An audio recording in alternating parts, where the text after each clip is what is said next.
Coming into the year, a lot of people expected Lord Botetourt running back Chris Thompson to be a focal point of this team, which he has been, averaging over 200 yards a game. However, he's gotten a lot of help from his defense. Through 4 games, they've only allowed 16 points and have had 3 shutouts. Tonight, they're tasked with maintaining Allegheny's aerial attack, led by quarterback Nick Farrell.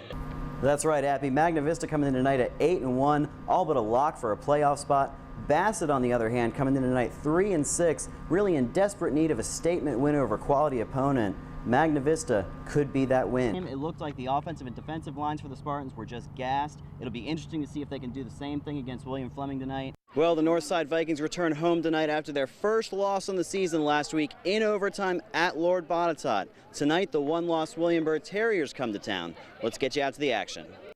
In just 3 weeks, that's 21 days, these Hokies behind me, they'll be hitting the gridiron in Atlanta in the Georgia Dome to play Alabama. Now coming into today, there's still a lot of concerns they're worried about, including the starting left tackle and the running backs. Now the area of concern at left tackle is the youth. They're actually talking about starting a true freshman for the first time under Frank Beamer at left tackle. Obviously a very important position protecting Logan Thomas's blind side. That position needs to get stronger, get better.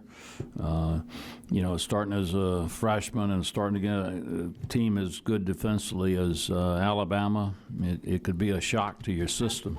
They need to mature in a hurry.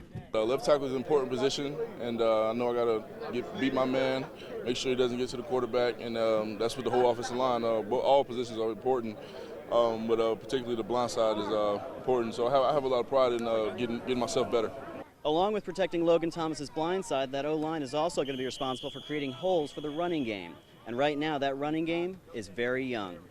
J.C. Coleman has been impressive. He's a year older, more mature, and you know, I think he's good. And then I think the move with Caleb to tailback, that's going to work out well.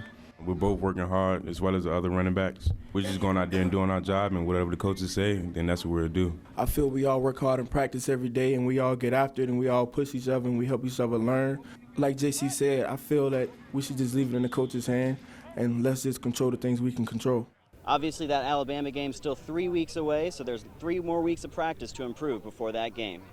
In Blacksburg, Grant Hansen, WSLS 10.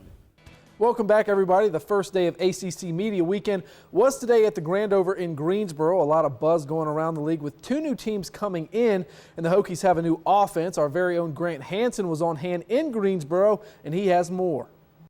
We're here in Greensboro for ACC football kickoff. Obviously some big storylines here. Logan Thomas returning for his senior season. How's he going to fit in Scott Leffler's new offense? And also the addition of 2 new teams to the conference, Pitt and Syracuse. I think it's definitely a great time for the ACC to have, you know, those 2 additions. Those 2 teams coming into the ACC, you know, they bring a great tradition. Having Pitt on our schedule this year, I think is really great for us. You know, you're going to see a different style of offense, a different style of defense that you really might not be able to see in the ACC years before. So having those guys on the schedule and in the ACC, I think it only makes the conference better. What we're going to be doing is a little bit of a stretch zone attack, a little bit different from our past power game, and I expect us to be very good in running the ball and then being able to throw the ball as well. I think you're not going to be able to sit on just one thing. In Greensboro, Grant Hansen, WSLS 10.